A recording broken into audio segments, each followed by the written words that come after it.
रुद्र समझ नहीं पा रहा था कि आखिर ये कैसे पॉसिबल है कि आकाश ने उसे एक शैतान के पेट में कैद कर रखा है।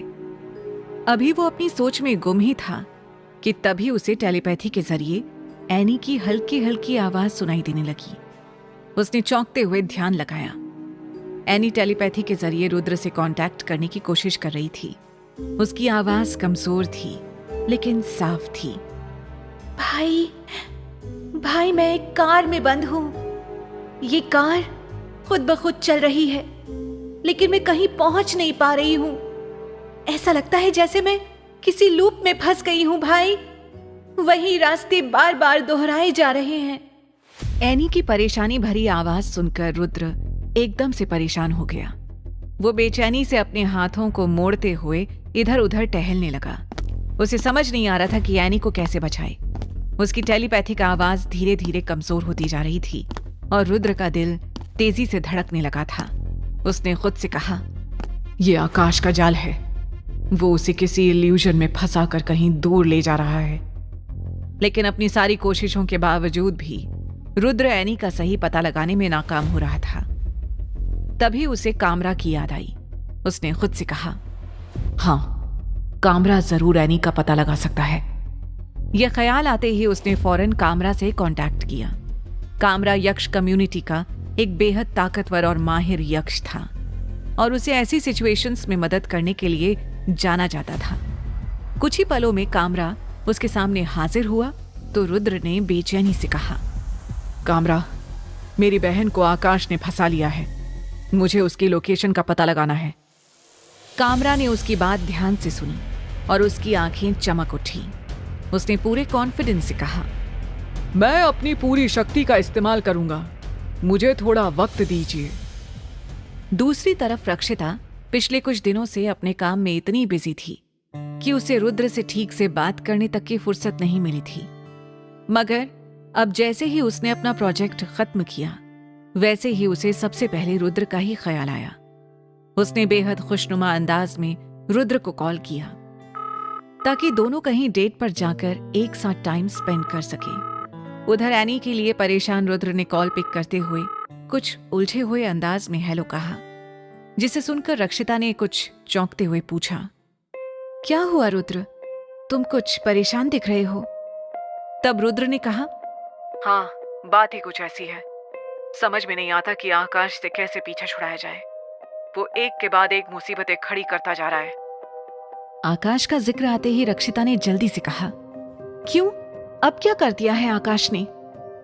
तब रुद्र ने उसे एनी और आकाश से रिलेटेड पूरी बातें बताई, जिसे सुनकर रक्षिता के भी होश उड़ गए थे।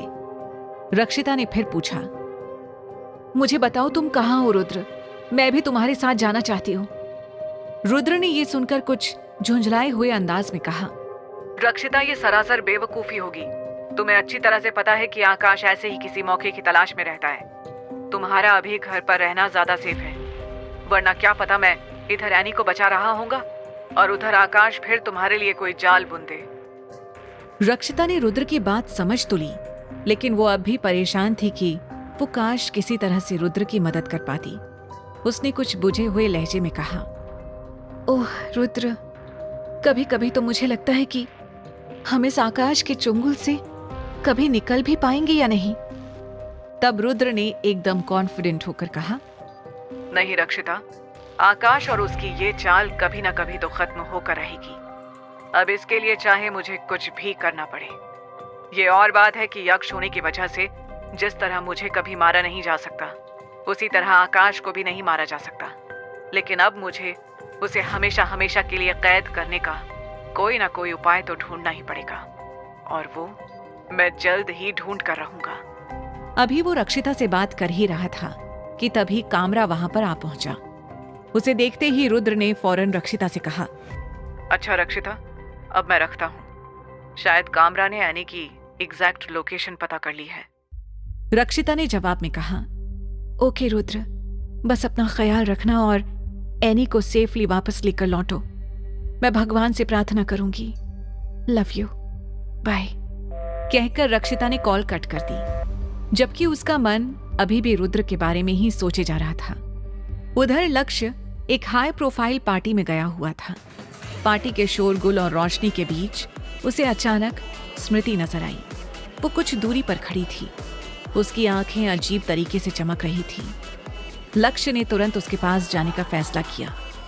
उसने स्मृति से कुछ समय पहले पूछताछ करने की कोशिश की थी, क्योंकि उसे इस बात का शक था कि स्मृति जिंदा है, बावजूद इसके कि उसकी मौत की खबरें फैली हुई थीं। लक्ष्य ने उसकी तरफ बढ़ते हुए कहा, स्मृति, ये तुम हो? वो भी जिंदा? फिर तुमने अपनी मौत की झूठी खबर क्यों फैलाई? स्मृति ने उसकी तरफ देखा। उसकी आंखों में जैसे कोई गहरा राज छिपा हुआ था। उसने कोई जवाब नहीं दिया। वो बस लक्ष्य की तरफ देखकर ऐसे मुस्कुराई जैसे उसका मजाक उड़ा रही हो, और फौरन एक गलियारे में मुड़ गई। लक्ष्य ने उसका पीछा किया, मगर वहां दूर दूर तक स्मृति का कोई अता पता नहीं था। वो ऐसे गायब हो गई जैसे हवा में घुल गई हो। लक्ष्य ने चारों तरफ देखा, लेकिन स्मृति कहीं नहीं थी। उसका गायब हो जाना एक और रहस्य था जिसे वो सुलझा नहीं पा रहा था। दूसरी तरफ अलका जी को जब पता चला कि एनी गायब हो गई है, तो उन्हें एक अजीब सी गिल्ट ने आ घेरा। उन्हें याद आया कि उन्होंने रुद्र को आकाश के अगले वार का इंतजार करने के लिए कहा था, और अब वो खुद को इस सब का जिम्मेदार मानने लगी।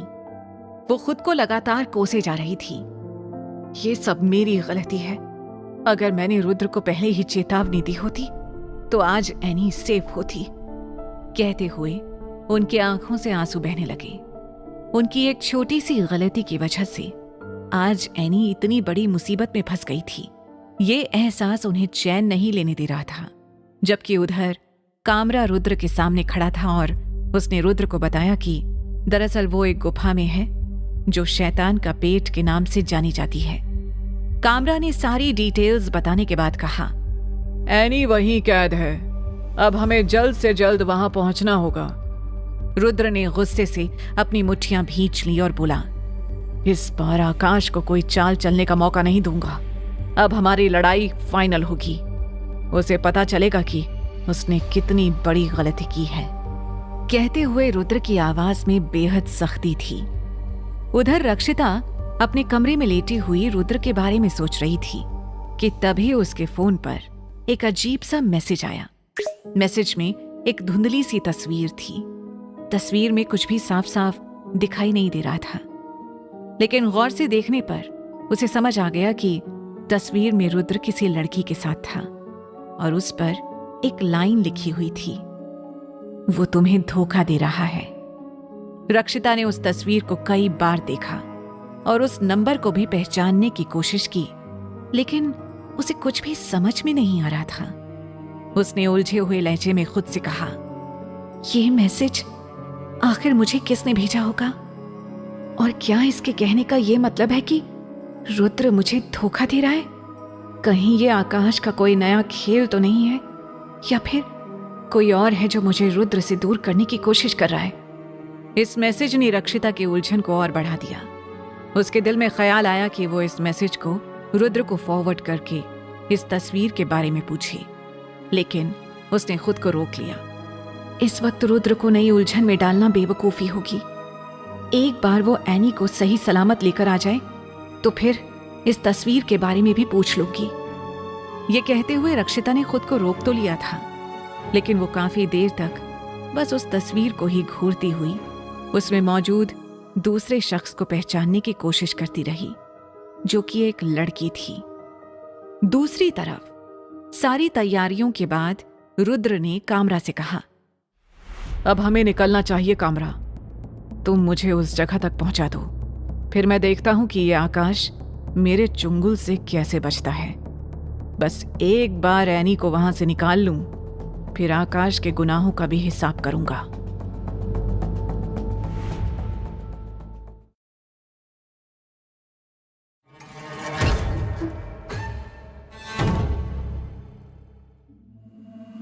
रुद्र टेलीपोर्ट होकर कामरा के साथ उस गुफा के ठीक